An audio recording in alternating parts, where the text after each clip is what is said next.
अस्सलाम वालेकुम स्टूडेंट, आप देखें मेरे यूट्यूब चैनल तालीम तरबियत की दुनिया। मैं हूं मोहम्मद यासिर इकबाल। स्टूडेंट, हमारे पास एक्सरसाइज जो है 1D है, क्वेश्चन नंबर 1 है, जिसमें वो ये कह रहा है कि x is inversely proportional to y cube. यानी दो वेरिएबल दे रहा है, एक x दे रहा है और दूसरा कह रहा है क्या दे रहा है, y क्यूब दे रहा है। ठीक है, y क्यूब दे रहा है। अब कह रहे हैं कि क्या है, ये साइन ऑफ प्रोपोर्शनैलिटी है और इसने 1/x क्यूब लिख दिया। अब 1/x क्यूब क्यों लिख दिया कि ये दोनों आपस में क्या है, इनवर्सली प्रोपोर्शनल है। वो कह रहे हैं कि x जो है वो y क्यूब के इनवर्सली प्रोपोर्शनल है, यानी x is inversely proportional to 1/y cube. जब भी इनवर्स प्रोपोर्शनल होता है तो 1/, यानी 1 ऊपर और नीचे जो वेरिएबल दूसरा होता है जो इनवर्स में होता है वो लिख दिया जाता है। अब इनवर्सली प्रोपोर्शनल का मतलब क्या होता है?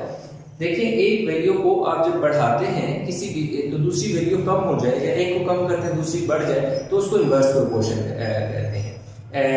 जैसे कोई इस तरह की एक एग्जांपल ले लेते हैं, कोई जनरल से एक एग्जांपल ले लेते हैं जिसमें हमारे पास एक वैल्यू बढ़ाने से दूसरी कम हो जाए। जैसे सपोज कि हमारे पास क्या है कि जी 10 बंदे हैं और हमारे पास 30 चपातियां हैं, मतलब 30 रोटियां हैं, या 30 एप्पल खा लेते हैं।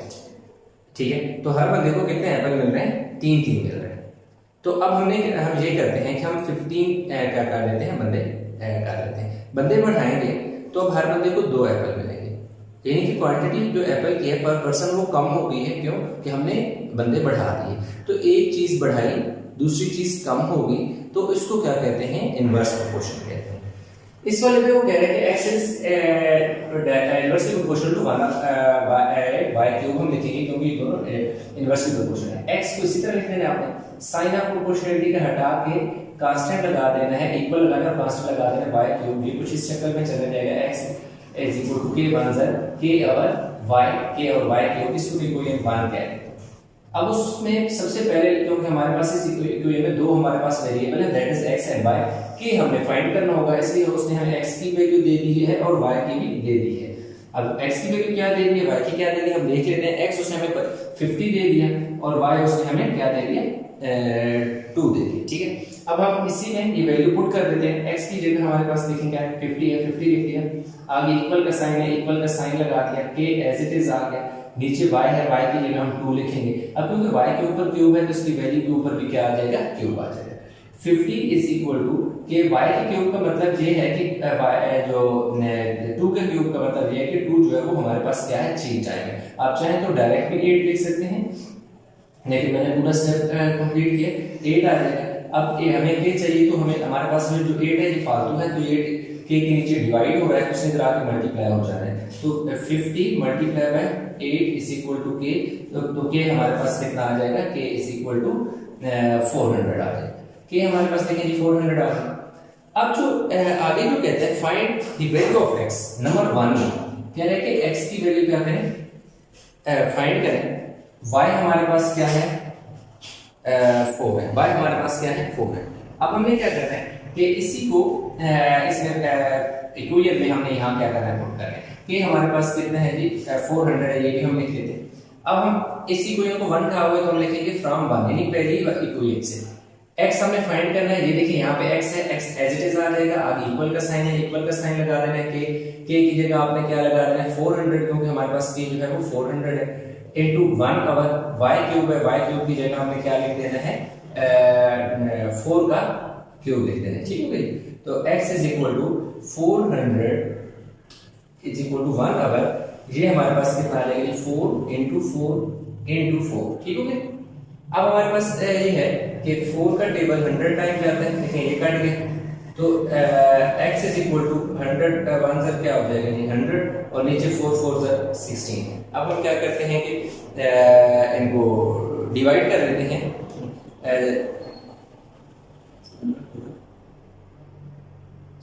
तो x इज इक्वल टू हमारे पास आ गया जी 6.25, x इज इक्वल टू 6.25। अब आप डायरेक्ट ये भी कर सकते हैं, 400 डिवाइड बाय 6400 भी हो सकता है, क्या सॉरी 64 भी हो जाएगा। कैसे, 4 4 सा 16, 16 4 सा 64, 4 के ऊपर क्यूब इसलिए डाला है क्योंकि हमारे पास इक्वेशन में y की वैल्यू के ऊपर क्यूब है। तो हमारे पास देखिए x की वैल्यू आ गई है। अभी हमारे पास जो पार्ट 2 है उसको हम देखते हैं। अब पार्ट 2 में वो कह रहा है कि find an equation connecting x and y, x is equal to k into 1 देखो y क्यूब है ना आपके पास, तो k जो है ये वाला एक k है, तो आप उस तरह भी लिख सकते हैं k1 रखें। तो अब इस k में आप वैल्यू पुट कर दोगे जो आपने फाइंड की हुई है। कौन सी k की वैल्यू फाइंड है, ये की हुई है। x इज इक्वल टू, आप चाहें तो यूं लिख लें 400 इंटू 1/y क्यूब, यानी जहां पर k है k की जगह वैल्यू लिख दें 1/y cube as it is. दूसरा आपके पास है कि 400 को 1 से मल्टीप्लाई करके 400/y क्यूब आप ऐसे लिख सकते हैं। नंबर थर्ड की तरफ हम चलते हैं। इसके पार्ट जो तीसरा है, अब पार्ट थर्ड में वो क्या कह रहा है, पार्ट थर्ड में वो कह रहा है कि कैलकुलेट y व्हेन x 3.2, कह रहे कैलकुलेट y को आप फाइंड करें जबकि x जो है वो क्या हमें दे रहा है 3.2 दे रहा है, x की वैल्यू 3.2 दे रहा है और k हमारे पास क्या है 400 है। फ्रॉम 1 यानी पहली वाली इक्वेशन हम अगेन ले लेंगे फ्रॉम 1 कौन सी है हमारे पास, ये वाली इक्वेशन है x is equal to k और y क्यूब है, x है, x की जगह वैल्यू पुट कर दो 3.2, आगे इक्वल का साइन, देन k की जगह हमारे पास क्या आ जाएगा जी 400 डिवाइडेड बाय नीचे क्या y क्यूब हमने फाइंड करना है इस तरह। अब इसको इधर लेके आए, y क्यूब इधर आ जाएगा और ये 400 डिवाइड बाय 3.2 हो जाएगा, तो ये दोनों ये वाली वैल्यू इधर, ये वाली इधर। अब हमारे पास y cube is equal to, अब हम क्या करते हैं दोनों को डिवाइड करते हैं। कैलकुलेटर पे हम क्या कर लेते हैं जी, ये हमारे पास है 125। अब आपने क्या करना है y cube is equal to, इसके जब एलसीएम लें 125 का तो 5 क्या आता है 3 टाइम आता है, तो y cube is equal to 5 की पावर 3 हो गया। देखिए कैसे 1 2 3, taking cube root on both side, taking cube root on both side, ठीक है। अब हमारे पास क्या आ गया y क्यूब और यहाँ क्या है क्यूब, इससे ये काट गया, इससे ये काट गया, y इज इक्वल टू 5, ठीक है, y इज इक्वल टू हमारे पास क्या आ गया 5। तो इस तरह हमारे पास जो क्वेश्चन नंबर 1 था वो हो गया कंप्लीट। आई होप क्वेश्चन समझ आ गया स्टूडेंट। अभी हमारे पास क्वेश्चन नंबर जो 2 है उसमें वो कह रहा है कि z is inversely proportional to w, यानी कह रहे हैं कि जो z है ये इनवर्सली प्रोपोर्शनल है किसके, इसके रूट w के, इनवर्स प्रोपोर्शनल। तो सबसे पहला काम जैसे क्वेश्चन नंबर 1 में मैंने बताया कि इक्वल का साइन, प्रोपोर्शनैलिटी का जो साइन है उसको हटा के इक्वल लगाना है, फिर आपने k लगाना है और 1/, ये देखें w एज इट इज आ जाएगा, z is equal to k/1 क्या आ जाएगा w स्क्वायर रूट में, और इसको को ये 1 कहते हैं। हमेशा याद रखें कि जब भी आपको कोई इस तरह का रिलेशन देगा उसमें क्या होगा कि जो दो, जैसे इसके 2 वेरिएबल है तो पहले स्टेप में हमेशा दोनों वेरिएबल की वैल्यू वो दे देगा, और वो जो दोनों वेरिएबल की वैल्यू दे देगा उसकी हेल्प से हम कांस्टेंट फाइंड करते होते हैं। जैसे कि इसमें उसने हमें z की 9 और w की 9 दोनों की 9 वैल्यू दे दी, यानी कह रहे हैं z भी 9 है और w भी 9 है। इन दोनों वैल्यू को हम ऊपर पुट कर देंगे, z की जगह देखो 9 लिख दिया, k एज इट इज, इस की जगह क्या लिख दिया 9, इसी तरह ऊपर देखो क्या आ गया और यहाँ कितना बच गया 3 आ गया। अब ये जो 3 है इसकी 9 का जो स्क्वायर रूट है ना वो 3 है, कैसे कि 9 मल्टीप्लाई 3 मल्टीप्लाई 3 9 होता है, तो 3 का स्क्वायर करेंगे तो ये कैंसिल हो जाएगा, यानी यू 9 है ना तो 3 मल्टीप्लाई क्या होता है 3 होता है, तो देखिए 3 की पावर 2 यू स्क्वायर रूट करेंगे तो स्क्वायर से स्क्वायर रूट कैंसिल हो जाएगा, 3 बच जाएगा। 3 इधर आके मल्टीप्लाई होगा तो 27, तो k की वैल्यू हमारे पास क्या आ गई 27 आ गई। अब हम आगे देखते हैं कि उसने हमसे क्या क्या पूछा। पहला पूछा find an equation connecting w and z, कह रहा है कि जो w और z जो इक्वेशन है उनको वो इक्वेशन लिखें, फाइंड एन इक्वेशन फाइंड करें जिसमें z और w एक दूसरे को कनेक्ट कर रहे हैं। तो ये देखें z इसी तरह लिख लें, k की जगह k की वैल्यू देखो क्या पुट कर लें 27 into 1/, स्क्वायर रूट के अंदर w लिख दें, इस तरह लिख दें या यूं भी लिख सकते हैं 27 को 1 से मल्टीप्लाई करके यूं लिख दें। यानी पहले वाली जो इक्वेशन है कनेक्टिंग x एंड y की जो बात करते हैं इक्वेशन की वो सिंपल जो है सारे अल्फाज में अगर आप समझें तो ये है कि जो आपने k की वैल्यू फाइंड की है इस वाली इक्वेशन में यहां पर पुट कर दें। नंबर 2 है, अब देखिए जो नंबर 2 है उसमें हमें वो कह रहा है कि w16 है z फाइंड करें, कह रहा है कि z जो है वो फाइंड करें, w जो है वो आपके पास कितने हैं जी 16 है। तो अगेन हम क्या रखेंगे हमारे पास तो कितना है जी 27 हम लिख लेते हैं यहाँ पर, ठीक है हमारे पास 27 है। अब हम लिखेंगे फ्रॉम 1 यानी जो हमारे पास इक्वेशन 1 है उसको हम लेंगे that is z is equal to k की जगह k की वैल्यू पुट कर दो, कितनी है 27 पुट कर दिया नीचे जो है w की वैल्यू हमने पुट करी दैट इज 16, तो ये देखिए हमने यहाँ पर पुट कर दिया 16। तो z is equal to 27 divided by, देखिए 4 मल्टीप्लाई बाय 4 होता है, इसका स्टेप में कंप्लीट कर देता हूँ ताकि आपको समझ आए। z इज इक्वल टू 27 और 4 का स्क्वायर, ये देखिए 4 का स्क्वायर, इसके स्क्वायर से स्क्वायर रूट क्या हो जाएगा, कैंसिल हो जाएगा। तो हमारे पास जो z है वो किसके इक्वल आ जाएगा, z is equal to 27 divide by 4। अब हम इसको क्या कर लेते हैं, डिवाइड कर लेते हैं ताकि हमारे पास वैल्यू आ जाए 6.755, z इज इक्वल टू 6.755 आ जाएगा जब हमने 27 और 4 को डिवाइड किया। अब नंबर 30 तक चलते हैं, उससे हमसे तीसरी चीज पूछी हुई है। तीसरी चीज क्या पूछी हुई है, अब देखो नंबर तीसरी में वो कह रहा है calculate the value of w when z is equal to 3। कह रहा है कि अब w आपने फाइंड करना है, z जो है वो मैं आपको कितना दे रहा हूँ, 3 दे रहा हूँ, कि हमारे पास पता है हमें दैट इज 27। सिंपल लिखेंगे जी from equation 1 that is z is equal to k into 1 over w। z जो है, z कितना है आपके पास, z की जगह वैल्यू पुट कर दें 3 इज इक्वल टू k की जगह कितना पुट कर लें, ये है ना z की जगह देखो मैंने 3 पुट किया, इक्वल का साइन है, इक्वल का साइन k की जगह मैंने क्या पुट करना है 27 और नीचे मेरे पास क्या है स्क्वायर रूट के अंदर w है। अब क्योंकि मैंने w फाइंड करना है इसलिए ये w इस तरफ आ जाएगा और 27 और ये जो 3 इसके नीचे ये है वो इसके नीचे चला जाएगा 3। अब 3 का टेबल 27 पे 9 टाइम जाता है तो मेरे पास क्या आ जाएगा w जो है वो मेरे पास आ जाएगा जी 9। अब देखिए w is equal to 3 into 3, ये स्क्वायर रूट के अंदर w है, 3 का क्या हो जाएगा स्क्वायर हो जाएगा हमारे पास ठीक हो गई, हमारे पास क्या आ गया, ठीक है स्क्वायर हो गया। अब हमने क्या करना है, बल्कि नहीं इसके ना आप ये सिंपल क्या करेंगे, आपने स्क्वायर नहीं लिखना, आपने स्क्वायर रूट को खत्म करना है। तो 9 आ गया, आप क्या करेंगे taking square on both side करेंगे, क्या लिखेंगे taking square on both side, दोनों तरफ स्क्वायर लेंगे। क्यों कि हमें w चाहिए, w क्योंकि स्क्वायर रूट के अंदर है तो स्क्वायर रूट को खत्म करने के लिए हमें स्क्वायर रिक्वायर्ड है। तो w इज इक्वल टू 9 का स्क्वायर का मतलब है कि 9 2 टाइम है तो 9 9 is 81। तो इस तरह हमारे पास क्या आ गया जी w की वैल्यू भी आ गई।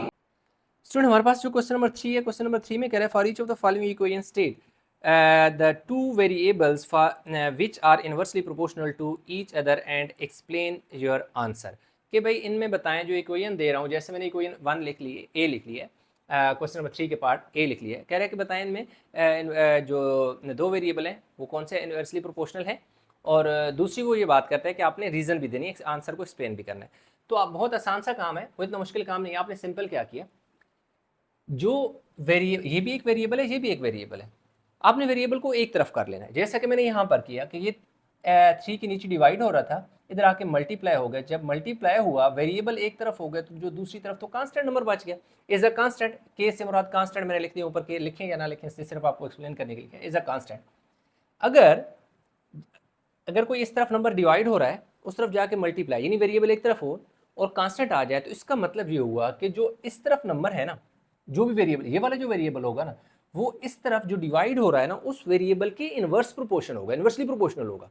तो यही तो हमने लिखा, then y is inversely proportional to x square के। अगर इन दोनों को एक तरफ कर दें, दूसरी तरफ कांस्टेंट बचे, तो इसका मतलब ये हुआ कि ये दोनों वेरिएबल एक दूसरे के इनवर्स प्रोपोर्शन है, y is inversely proportional to x square. आयो कैसे, मैं आपको थोड़ा सा एक्सप्लेन कर देता हूँ। आपने सिर्फ इतनी सी रीजन जो यहाँ से यहाँ तक मैंने लिखा, यही कुछ लिखना है सिर्फ आपको एक्सप्लेन करने के लिए। जो वो बात कर रहा है ना, ये हमने प्रूव किया कि y is inversely proportional to x square. चले लिखते हैं कि हम कैसे लिखते हैं, y प्रोपोर्शनलिटी का साइन, और क्योंकि x स्क्वायर के तो वो नीचे आ जाएगा 1 बाय जो भी इन्वर्स होता है उससे 1 डिवाइड बाय वही वेरिएबल आ जाता है जो इन्वर्सली प्रोपोर्शनल है। अब हम इसको सिंप्लीफाई करते हैं तो क्या करते हैं, साइन ऑफ प्रोपोर्शनलिटी हटा के इक्वल लगाते हैं और k ओवर x स्क्वायर हो जाएगा, यानी यहाँ इस साइड पे k लिखेंगे, k 1 ज़र k हो जाएगा। तो अब आप देख सकते हैं कि कांस्टेंट उसने क्या दे दिया, 3 दे दिया, तो y is equal to k की वैल्यू कितनी है 3 ओवर x स्क्वायर। वही रिलेशन जो उसने हमें दे दिया था, जो इक्वेशन दे दी वही बन गई। तो ये हमारी इक्वेशन सेटिस्फाई हो गई कि yes y is inversely proportional to x square. अब देखें इसका पार्ट जो b है, हमारे पास पार्ट b में वो कह रहा है कि जी y is equal to 1 over under root x। वो इतना मुश्किल काम नहीं है, इसको इधर आके मल्टीप्लाई कर दें, y under root x is equal to 1, जो कि क्या है, इज अ कांस्टेंट।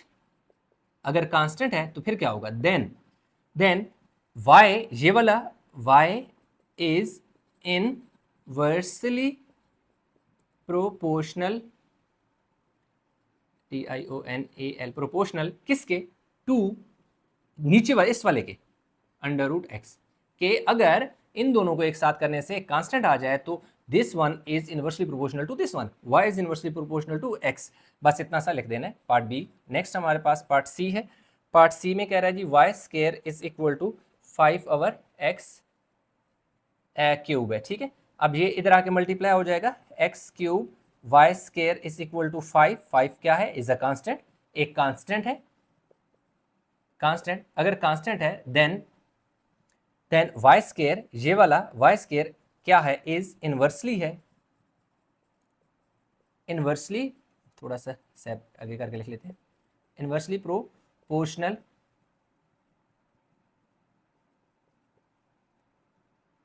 किसके, टू इस वाले के, एक्स क्यूब के, ये वाला इस के इनवर्सली प्रोपोर्शनल है। सी हो गया, डी और ई हो रह गया, वो भी हम लिख लेते हैं जल्दी से। डी जो है n is equal to 7 over m minus 1, again ये इधर आके मल्टीप्लाई हो जाएगा n से, m माइनस 1 दूसरी तरफ 7, और वो 7 एक क्या है,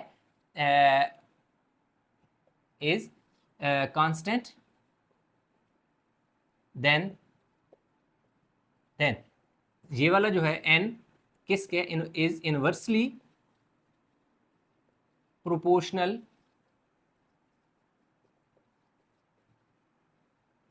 इनवर्सली प्रोपोर्शनल किसके, इसके m माइनस 1 के। खत्म। पार्ट ई जो है last part, q is equal to 4 over p plus 1 का स्केयर, q ये डिवाइड हो रहा है, इधर आके मल्टीप्लाई हो गया, p प्लस 1 का स्केयर इज इक्वल टू 4, क्या है, 4 का इज अ कांस्टेंट, कांस्टेंट है। देन क्या होगा, ये वाला दैट इज q इज क्या है, इनवर्सली होगा, इनवर्सली प्रोपोर्शनल टू किसके, इस वाले के, p प्लस 1 के स्केयर के, p प्लस 1 के स्केयर के इनवर्स प्रोपोर्शन होगा। तो यूं हमारे पास स्टूडेंट क्या हुआ कि हमने इसका क्वेश्चन नंबर 3 कर लिया जी कंप्लीट। आई होप ये क्वेश्चन समझ आया होगा। वीडियो को पास करके स्क्रीनशॉट ले लें। अभी हम चलते हैं नेक्स्ट क्वेश्चन। अब जो क्वेश्चन नंबर 4 है उसमें कह रहा है कि z is inversely proportional to cube root के अंदर उसने क्या दिया हुआ, x दिया हुआ, यानी z जो है कह रहा है इनवर्सली प्रोपोर्शनल है 1 ओवर, ये देखिए क्यूब रूट है और यहाँ पे कह रहा है x के इक्वल है, ठीक है। तो इसका सबसे पहले क्या करेंगे, प्रोपोर्शनैलिटी का साइन हटाएंगे। जब भी प्रोपोर्शनैलिटी का साइन हटाया जाता है कांस्टेंट लगाया जाता है, जो कि है वो कांस्टेंट है, और यूं हमारे पास x हो गया। तो इसको आप यूं भी लिख सकते हैं, z is equal to k one k over ये क्यूब रूट में, ये देखो x इसी तरह लिखते हैं और इसको इक्वल मान लिया है। अब देखो इनवर्स प्रोपोर्शन का क्या मतलब है। इनवर्स का ये मतलब है कि किसी एक चीज की क्वांटिटी को आप बढ़ाते हैं तो दूसरी चीज बढ़ जाती है। पहली क्वांटिटी आपने कम की, दूसरी बढ़ गई, या पहली को बढ़ाया दूसरी कम हो गई, तो ये हमारे पास क्या होता है, इनवर्स प्रोपोर्शन होता है। तो अब मैं देखिए हमारे पास z भी उसने हमें दे दिया है एंड देन x भी दे दिया। हम चेक करते हैं कि क्या क्या उसने z में क्या दिया, z 5 एंड 64, 5 और इसको क्या दे दिया 64। तो हम सिंपल इसमें वैल्यू पुट कर देंगे। देखिए z के 5 है, z की जगह हमने वैल्यू पुट कर देनी 5, आगे इक्वल का साइन है, इक्वल का साइन लगा देंगे कि एज इट इज आ जाएगा, ये क्यूब है, इसको आप इसी तरह यूं लिख दें और नीचे क्या 64। अब आपने इसको कैसे सॉल्व करना है, मैं आपको बहुत ही सिंपल तरीके से इसको बता देंगे। 4 इंटू 4 इंटू 4, यानी 4 को 3 टाइम मल्टीप्लाई करने से क्या होता है 64 होता है। अब 8 को 2 टाइम मल्टीप्लाई करने से भी 64 होता है, लेकिन क्योंकि बाय क्यूब रूट है, इसको अगर क्यूब रूट है तो हम इसको 1 बाय इसकी पावर ऐसे लिखेंगे, ठीक है, क्योंकि बाय क्यूब है, अगर क्यूब हो तो 1 बाय क्यूब आ जाएगा, अगर यहाँ पे x होता तो 1 बाय x आ जाता, अगर यहाँ पे 5 होता तो 1 बाय 5 आ जाता। 5 इज इक्वल टू k इसी तरह आ जाएगा। अब देखिए 4 की पावर कितनी होगी, 1 2 3, यानी 4 की पावर 3 हो गई, और बाहर जो इसका एक्सपोनेंट है दैट इज 3 देखिए ये वाला चीज से कैंसिल हो जाएगा, तो हमारे पास क्या आ जाएगा 5 is equal to k by 4। अब 4 क्योंकि इसके नीचे डिवाइड हो रहा है, इस तरफ इससे यहाँ पे क्या हो जाना है, मल्टीप्लाई हो जाना है और k आ जाएगा। अब k को मैं इस तरफ लिख देता हूँ और इन दोनों को मल्टीप्लाई करके यूं लिख देता हूँ 20। ये मेरे पास 20 आ गया। अब उसने आगे क्या कह रहा है, फाइंड z। z कह रहा है फाइंड करो x 216 है, z कह रहा है फाइंड करो x जो है वो 216 दे रहा है, ठीक है। अब हम क्या करते हैं, इक्वेशन 1 ले लेते हैं, फ्रॉम इक्वेशन 1। अब 1 में z हमने फाइंड करना है, इसी तरह लिख देंगे। आगे हमारे पास k है, k की वैल्यू हमने भी फाइंड की 20, ये लिखा हमने 20 लिख दिया। आगे हमारे पास 3 एज इट इज, x की जगह हमने क्या लिखना है 216 ले लेना है। तो z इज इक्वल टू देखिए 20 divide by 6 multiply by 6 multiply by 6 into 1/3। अब देखिए यहाँ पर वैसे मेरे पास 64 था, तो 4 को 3 टाइम मल्टीप्लाई करने से क्या हमारा 64 होता है। यहाँ पे हमारे पास 6 को 3 टाइम मल्टीप्लाई करने से क्या होता है 216 होता है। अदरवाइज आप चाहें तो इस तरह एलसीएम भी ले सकते हैं 216 का, इस तरह 2 10 are 20 and 2 8 are 2 54 are 2 27 are and 3 9 are 3 3 are and then 3 1। तो आपके पास देखिए 3 टाइम क्या आ जाएगा, 3 आ जाएगा, 3 टाइम आपके पास क्या आ जाएगा 2 आ जाएगा। तो इसको आप क्या लिखोगे 2 की पावर 3 एंड 3 की पावर 3। ये जो बाहर वाला 3 है आप इसको इन दोनों के साथ मल्टीप्लाई कर दोगे एंड इस तरह ये कट जाएगा 2 मल्टीप्लाई बाय 3, तो अगेन इसमें भी 6 आना है, तो इसलिए मैंने यहाँ पर 6 ही लिख दिया। तो अब मेरे पास z इज इक्वल टू 20 और नीचे मेरे पास 6 की पावर 3 1 2 3 बाहर वाला जो एक्सपोनेंट है दैट इज 1/3 कैंसिल हो गया। z is equal to 20 divide by 6, तो z इज इक्वल टू हम इनको जो है हम क्या कर लेते हैं डिवाइड करके चेक कर लेते हैं।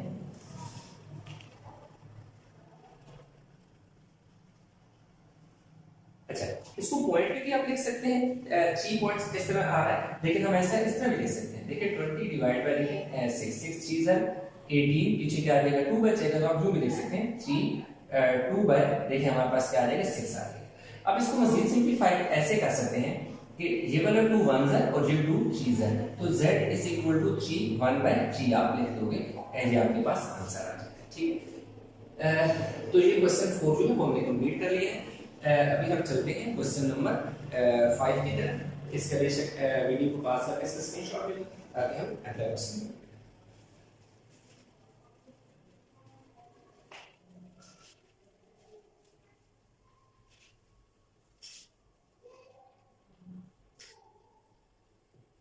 अब क्वेश्चन 5 आ गया। अब क्वेश्चन 5 में वो कह रहा है कि q square is inversely proportional to p + 3। अब कह रहा है कि जो क्यू स्केयर है वो इनवर्सली प्रोपोर्शनल है 1/p + 3 के इनवर्स प्रोपोर्शनल है।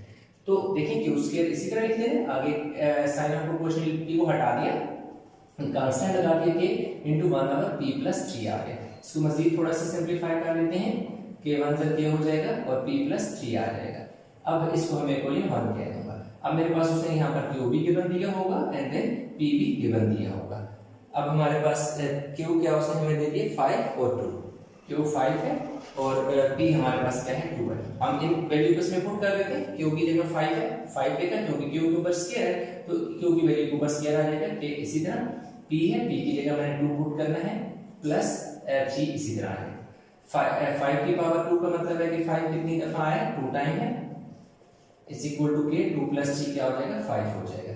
अब 5 5 से 25, ये जो 5 इसके नीचे डिवाइड हो रहा है इसको भी इधर आके मल्टीप्लाई कर दो और इस तरफ क्या आ जाएगा k, तो k की वैल्यू कितनी आ जाएगी 25 5 से 125, तो k की वैल्यू हमारे पास क्या आ गई 125 आ गई। अब हम देखते हैं कि उसने हमसे नेक्स्ट क्या पूछा हुआ है, क्या है z फाइंड करें, नहीं सॉरी q फाइंड करें, p 17 है, q कह रहे हैं फाइंड करना है आपने, जो दूसरा p है वो p इज इक्वल टू 17 है।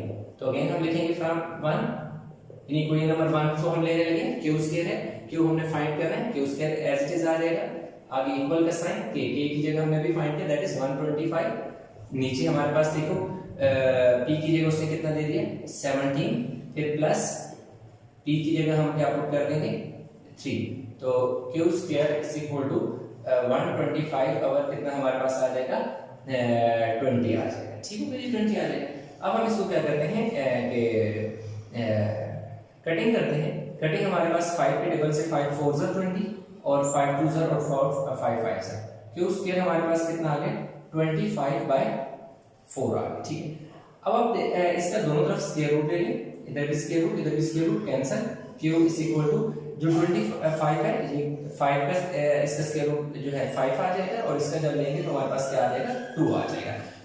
अब हमारे पास क्या है, क्योंकि ये फ्रैक्शन है हम इसको क्या कर सकते हैं डेसिमल की शक्ल में लिख सकते हैं 2 2 ज़र 4 1। आप इसको यूं भी लिख सकते हैं क्यू इज इक्वल टू 2 1/2, या आप इसे यूं भी लिख सकते हैं ऊपर पॉइंट लगाएं नीचे 0 2 5 ज़र 10, लेकिन साथ प्लस माइनस आएगा क्योंकि हमने स्क्वायर रूट खत्म किया तो इसलिए प्लस माइनस आएगा। तो q is equal two plus minus 2.5 की आप इसको लिख सकते हैं। तो इस तरह हमारे पास जो क्वेश्चन नंबर 5 है वो भी हमने कंप्लीट कर लिया है, लोग भी क्वेश्चन समझ आ गया होगा। अब जो क्वेश्चन नंबर 6 है उसने हमें एक टेबल बना के दिया हुआ है, यूं x है और y, उसमें उसने हमें जो वैल्यू दे दी है 1 2 4 1 2 4 और यहाँ उसने हमें 80 दे दिया। उसके बाद जो लास्ट दो वैल्यू हैं वो 0.08 है और 0.01 है, 0.01। अब इसमें हमारे पास क्या है कि ये ऊपर वाली सारी वैल्यू x की है, नीचे वाली सारी वैल्यू y की है। ऊपर जो स्टेटमेंट उसने हमें दे दी, स्टेटमेंट में ये कह रहा है given that t is inversely proportional to s, t is inversely proportional to क्या कहते हैं s क्यूब, कह रहे हैं t is inversely proportional to s cube. जब t इनवर्स प्रोपोर्शनल तो 1/i, यानी 1 ऊपर होगा उसके नीचे डिनोमिनेटर में वही लेटर होगा जो उसके इनवर्सली प्रोपोर्शनल होगा। तो पहला काम हम ये कर सकते हैं कि प्रोपोर्शनैलिटी का जो इक्वल लगा के कांस्टेंट लगा देते हैं, साइन ऑफ प्रोपोर्शनैलिटी को हटा देते हैं 1/s क्यूब। इसको मजीद थोड़ा सा सिंपलीफाई करते हैं, k 1 ज़र k हो जाएगा और नीचे s क्यूब आ जाएगा, इसको हम इक्वेशन मान लिया। अब इनवर्स प्रोपोर्शन जैसे कि मैंने पहले बताया था, बता देता हूं कि हमारे पास जैसे 10 लोग हैं और हमारे पास इसमें क्या है कि 30 एप्पल है। अब हर बंदे को कितने कितने मिल रहे हैं, 3 मिल रहे हैं। अब मेरे पास दो ऑप्शन है, एक ये है कि मैंने बंदे 15 कर दिए, बंदे बढ़ा दिए, तो एप्पल तो क्या है 30 है, हर बंदे को कितने यहाँ मिल रहे थे 3 मिल रहे थे, तो यहाँ पर देखो कितने हर बंदे को मिलेंगे 2 मिलेंगे। तो इसका मतलब ये हुआ पर पर्सन जो है क्वांटिटी कम होगी, जबकि यहाँ पर क्या हुआ जो फर्स्ट क्वांटिटी है उसको मैंने बढ़ाया, सेकंड वाली कम। दूसरी मेरे पास कंडीशन क्या होती है कि मैं 5 कर देता हूँ बंदे, यानी क्या कर दिया मैंने बंदे 5 कर दिए। अब मैंने क्या कर दिया कि जो टोटल क्वांटिटी थी उसमें कमी की है, जब कम कर दिया तो अब मेरे पास जो एप्पल है वो 30 है, लेकिन अब पर पर्सन कितने मिलेंगे 6 मिलेंगे। अब देखिए जो फर्स्ट क्वांटिटी 10 थी, 10 से मैंने 5 की कम की तो यहाँ 3 से 6 हो गया, इस तरफ की क्वांटिटी क्या होगी बढ़ गई है। तो इधर की बढ़ाने से इधर कमी हुई, इधर कमी करने से इधर बढ़ गया। तो ऐसे रिलेशन को क्या कहते हैं इनवर्स रिलेशन कहते हैं, इनवर्सली प्रोपोर्शनल, यानी कि एक क्वांटिटी जो है दूसरे के साथ इस तरह तब्दील हो रही है। अब हमारे पास जो है उसे टेबल दे दिया, जब भी इस तरह का टेबल का कोई क्वेश्चन हो जिस तरह के 1a-b में भी इस तरह के हैं, उसमें सबसे पहले हमने वो दो वैल्यू पिक करनी है जहां x और y दोनों गिवन है। अब इसमें हमारे पास x की वैल्यू भी गिवन है, y भी गिवन है। बाकी यहाँ पे देखें x गिवन है दोनों में y नहीं है, दोनों में y गिवन है, x नहीं है। तो हमारे पास सबसे पहले हमने वो वैल्यू पिक करनी है जो दोनों गिवन है। x मेरे पास कितना है जी 1 है और y मेरे पास कितना है 80 है। अब मैंने क्या करना है कि इस वैल्यू को यहाँ पर पुट कर देना है, x और y नहीं था मेरे पास, एक सेकंड, इसमें s और नहीं है, सॉरी वो गलती से मैंने x और y लिख दिया, s और क्या है t है, s और क्या है t है, ठीक है। तो ये मेरे पास s की वैल्यू है और ये मेरे पास क्या है t की वैल्यू। अब मैं पुट कर दूंगा जो s t है उसकी जगह 80 पुट करूंगा, आगे इक्वल का साइन, k मेरे पास इसी तरह आ रहा है क्योंकि मैंने फाइंड करना है और s की जगह 1। अब देखिए 1 का क्यूब ले लिया जाए तो 1 को 3 टाइम मल्टीप्लाई करने से 1 ही होता है। जब ये 1 80 से मल्टीप्लाई होगा तो 80 1 से 80 हो जाएगा, तो k की वैल्यू मेरे पास क्या आ जाएगी 80 आ जाएगी, ठीक है, k मेरे पास आ गई। जब आप ये फाइंड कर लेते हैं तो फर्दर आप क्या करते हैं कि नेक्स्ट जो टेबल के अंदर वैल्यू होती है उनको फाइंड करना होता है।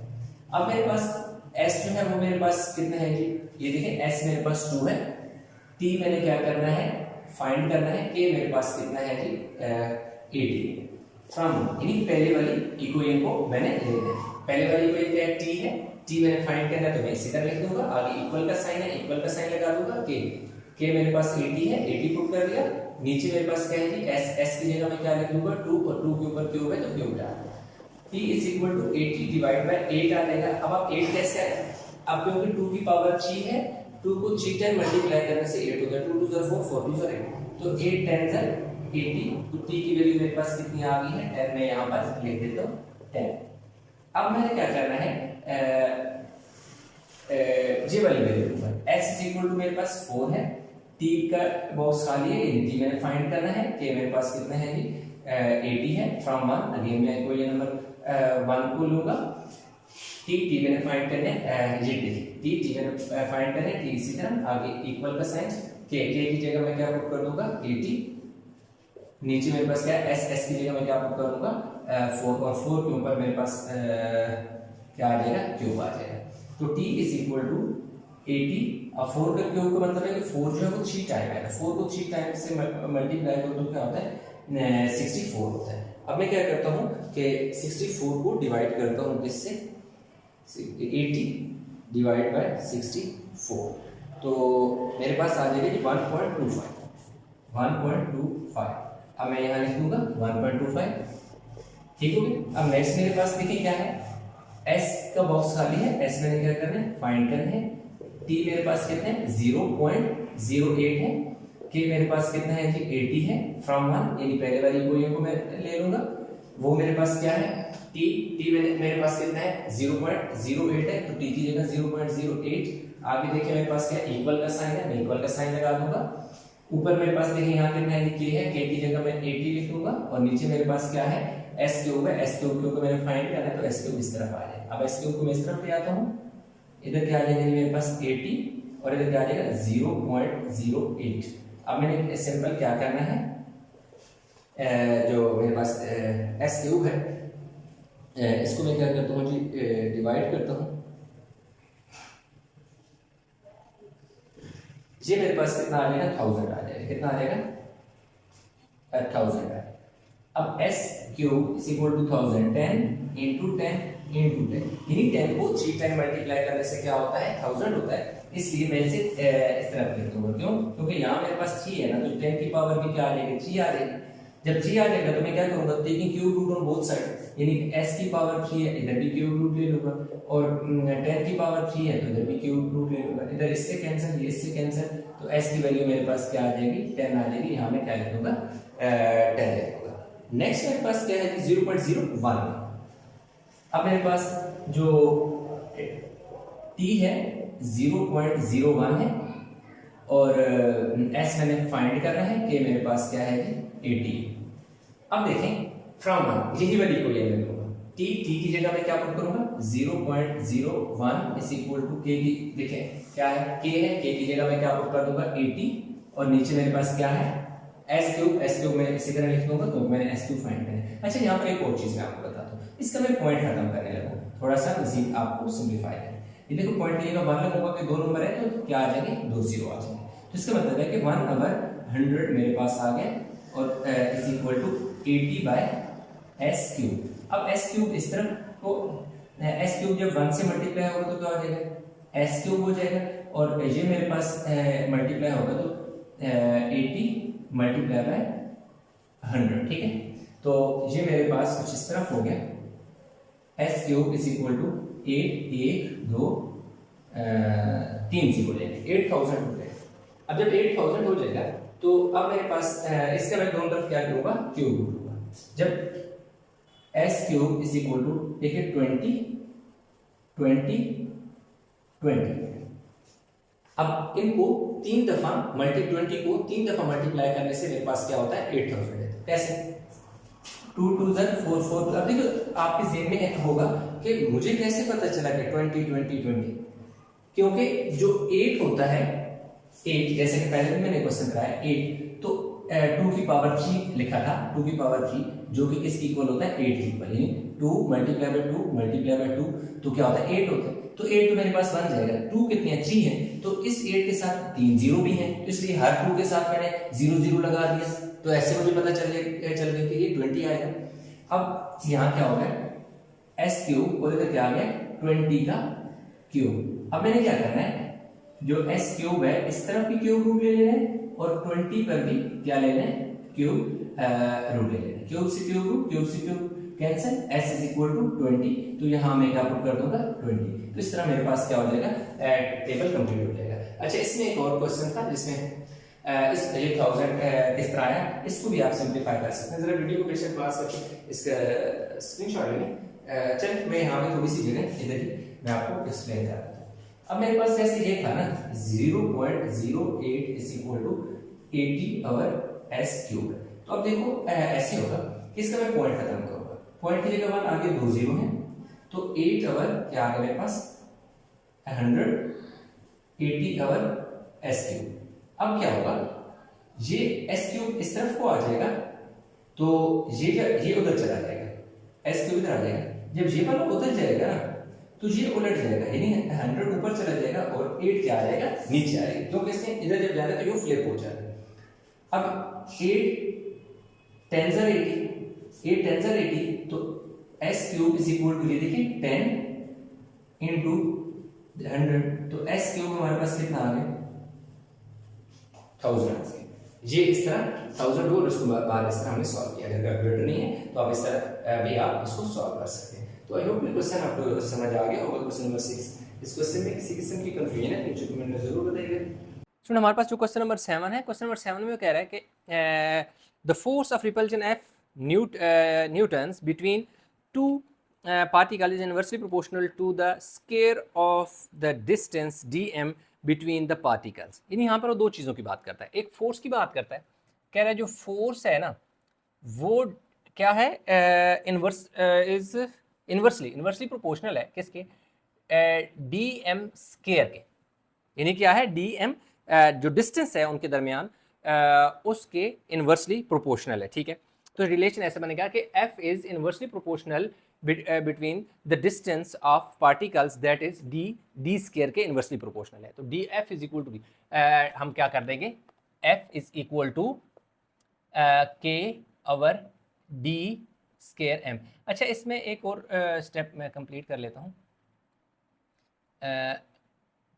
कि 1 f is equal to k one ज़र k ओवर d स्क्वायर। तो ये देखिए ना, ये डायरेक्ट भी आप लिख सकते हैं k वन ज़र k तो ओवर d स्क्वायर। ये इक्वेशन आ गई है, आप चाहें तो इसे 1 कह दें। उसने एक तो हमें सबसे पहले एक write down the formula connecting x and y, तो हमने लिख दिया f जो फार्मूला है f is equal to k by d square, यानी ये तो हमारे पास पहले का आंसर आ गया। अच्छा, आगे नेक्स्ट कहते हैं when the particles are certain distance apart the force of f is 20 Newton. Find the force when the distance is half. अब यहाँ पर ना एक बात कर रहा है when the force when the particles are a certain distance। अब क्या है कि जब particles क्या हैं certain distance पे हैं, तो बताएं कि हमारे पास वो distance half हो जाए। when the particles are certain distance apart of the force of repulsion 20 Newton होगी, find the force between the distance is halved। अच्छा जी, अच्छा अब देखें हमारे पास जो दूसरा पार्ट है ना, दूसरे पार्ट में कह रहा है when the particles are a certain distance apart, कह रहे हैं कि a certain distance apart, पहले डिस्टेंस बता रहा है, अब थोड़ा डिस्टेंस चेंज कर रहा है। तो अब हम क्या करते हैं, कर लेते हैं, लिखते हैं कि when f is equal to 20 newton हो जाएगा, फिर देन लेट जो डिस्टेंस बिटवीन पार्टिकल्स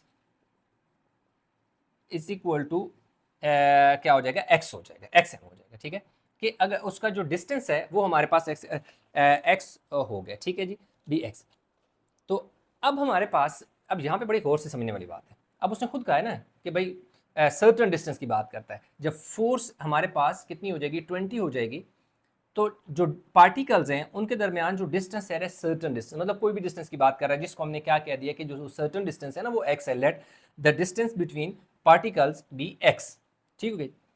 अब हमारे पास क्या है कि ये जो इक्वेशन 1 है ना, अब हमने क्या लिखना है, फ्रॉम 1। अब गौर से समझिएगा, एफ उसने कितना दे दिया 20, तो एफ की जगह देखो मैंने क्या पुट कर दिया 20। आगे इक्वल का साइन है, ये है इनफैक्ट आगे इक्वल का साइन के एज इट इज। डी यहां पर हमारे पास जो डिस्टेंस है वो क्या है, एक्स है। अगर डिस्टेंस एक्स है तो यहां पर एक्स का क्या आ जाएगा, स्केयर आ जाएगा। क्यों कि डिस्टेंस चेंज हो गया ना, पहले डी था अब एक्स हो गया, तो अगर एक्स है तो एक्स स्केयर हो जाएगा। यहां तक आई होप कि चीज़ समझ आपको आ गई होगी। इसको आप चाहो तो जस्ट सपोज में इक्वेशन क्या कर देता हूँ, 2 कह देता हूँ। अब नेक्स्ट वो कहता है when the distance is half. ठीक है जी, when the distance is half की बात करता है। एक सेकंड, अच्छा इसको आप थोड़ा सा चाहें तो व्हेन द डिस्टेंस ऑफ, आगे भी हम सिंप्लीफाई कर सकते हैं इसको, थोड़ा सा इधर ही सिंप्लीफाई कर सकते हैं। पहले क्या करें, 20x square is equal to क्या आ जाएगा k, और इसको मैं लिख देता हूँ पुट इन 1। अब गौर से देखिएगा, मैं 1 में पुट कर रहा हूँ। f is equal to k की जगह मैं क्या पुट कर दूंगा 20x स्केयर, नीचे क्या है डी स्केयर, इसी तरह आ जाएगा, और इसको मैं इक्वेशन ए कह देता हूँ। ठीक है, सिंपल मैंने क्या किया कि जो के ये के नीचे मल्टीप्लाई हो रहा था, डिवाइड हो रहा था, इस तरफ आके मल्टीप्लाई हो गया तो के की वैल्यू आ गई, यानी के की इनमें से कांस्टेंट सेपरेट हो गया। अब इस के को हमने क्या कर दिया, के की वैल्यू को इस वाली इक्वेशन में पुट कर दिया। एफ हमारे पास एफ है, डी हमारे पास डी है, के है, के की जगह ये के की वैल्यू को प्लेस कर दिया। यहाँ तक हो गया। नेक्स्ट जो कंडीशन लगा रहा है उसके accordingly when distance is half की बात करता है। yes, when the distance is half, that is यानी कि that is d is equal to 1/2 की बात करता है। d is equal to 1/2 की बात करता है। अब देखें ये f है, ये देखिए फ्रॉम ए, मैं सपोज लिख देता हूँ फ्रॉम ए इक्वेशन ये है, f इज इक्वल टू क्या है 20 है, x क्या 20x क्या, d जो है d यहाँ हमारे पास क्या है 1/2x है, 1/2x है। ठीक है, क्योंकि पहले अगर x है तो फिर हमारे पास क्या हो जाएगा हाफ, तो 1/2x हो जाएगा, यानी कि क्या है x है ना, x के बाद उसका आधा, तो 1/2x हो जाएगा। तो अब देखिए मेरे पास f इसी तरह, इक्वल का साइन इसी तरह, 20x स्क्वायर इसी तरह, ये लाइन में लगा के नीचे जो d है, d की वैल्यू क्या है 1/2x है, तो मैंने क्या लिख दिया 1/2x। यहाँ पर d स्क्वायर है जबकि यहाँ सिर्फ ये d की वैल्यू है, तो अगर ये सिर्फ d की वैल्यू है और यहाँ पे d स्क्वायर है तो लाजमी बात है उसकी वैल्यू के ऊपर हमें स्क्वायर लेना पड़ेगा। अब आगे चलते हैं, f is equal to 20x square divide by 1 का स्क्वायर लें 1, 2 का स्क्वायर लें तो 2 2 ज़र 4, और x के ऊपर भी स्क्वायर, यानी अंदर जो 1 है उसका भी स्क्वायर लेंगे, 2 का भी स्क्वायर लेंगे और x का भी स्क्वायर लेंगे। इससे क्या हुआ, ये वाला और ये वाला x स्क्वायर आपस में कैंसिल हो गए, तो f is equal to 20 divided by 1/4 है, तो इसको मैं यूं भी तो लिख सकता हूँ, डिवीजन को हम ऐसे भी तो लिखते हैं ना 1/4, एक ही बात है, इसका और इसकी एक ही बात है। अब देखें f इज इक्वल टू क्या हुआ 20, ये क्योंकि डिवाइड का साइन है इसको मैं मल्टीप्लाई में चेंज करूँगा तो 4 जो बाय 1/4 इसका रेसिप्रोकल लूँगा तो वो क्या आ जाएगा 4 हो जाएगा। जब भी डिवाइड को मल्टीप्लाई में चेंज किया जाता है तो डिवाइड के बाद वाला साइन का रेसिप्रोकल आ जाता है, 4 2 ज़र 8, तो f is equal to 20 newton हमारे पास इसका जी आंसर आ गया। द फोर्स इज 80, 4 2 ज़र 8, 4 2 ज़र 8, द फोर्स इज 80 न्यूटन। ठीक है जी, तो हमारे पास क्या आ गया, द फोर्स इज, लास्ट में आप बेशक लिखना चाहो द फोर्स इज 80 न्यूटन। तो इस तरीके से उसने हमें जो है जो पूछा था वो हमने क्या कर दिया जी, निकाल दिया। तो हमारे पास जो find the force when the distance is hard, उसने क्या कहा था, find the force when the distance is hard, when the distance is hard, ये तो एफ उसने क्या कहा था कि क्या करो, फाइंड करो, ठीक है। तो एग्जाम ने फाइंड एफ फाइंड करो, तो एफ हमारे पास कितना आ गया, 80 न्यूटन हो गया। तो इस तरीके से हमारे पास आंसर आ गया। अच्छा, एक और चीज़ यहाँ पर बड़ी इंटरेस्टिंग है, वो ये है कि देखें यहाँ हमारे पास फोर्स कितनी थी, 20 थी, ठीक है। तो अब वो कह रहा है कि डिस्टेंस हाफ करो। तो इन्वर्स प्रोपोर्शन का यही मतलब होता है कि अगर एक चीज़ को आप हाफ करते हो, एक चीज़ को आप हाफ कर देते हो, तो दूसरी जो चीज़ होती है वो ऑटोमेटिकली आपके पास क्या हो जाती है, बढ़ जाती है। हाफ नहीं, आप ऐसे एक क्वांटिटी को आपने, ये थोड़ा सा समझ लें, यानी फोर्स है और डिस्टेंस है, डिस्टेंस को यानी कि दैट इज एक्स, ठीक है। अब अगर ये बढ़ेगी तो ये क्या होगी, कम होगी, और अगर ये कम होगी तो ये क्या हो जाएगी, एक्स क्या हो जाएगा, बढ़ जाएगा। ये हमारे पास इनवर्स रिलेशन होता है।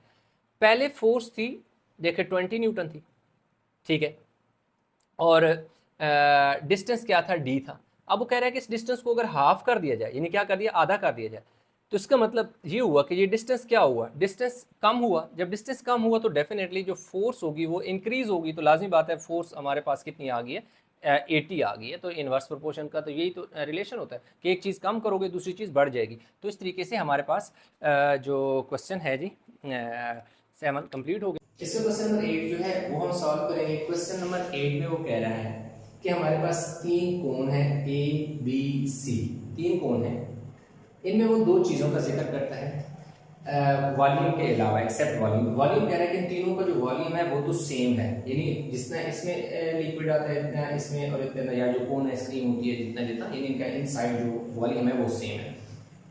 जी जो हाइट कह रहा है कि इसकी हाइट क्या है, 5 सेंटीमीटर है, और उसकी जो बेस है, जो रेडियस है वो क्या है, 6 सेंटीमीटर। यानी ए में वो जो हाइट एच है, एच कह रहा है 5 सेंटीमीटर है, और आर जो है वो 6 सेंटीमीटर है।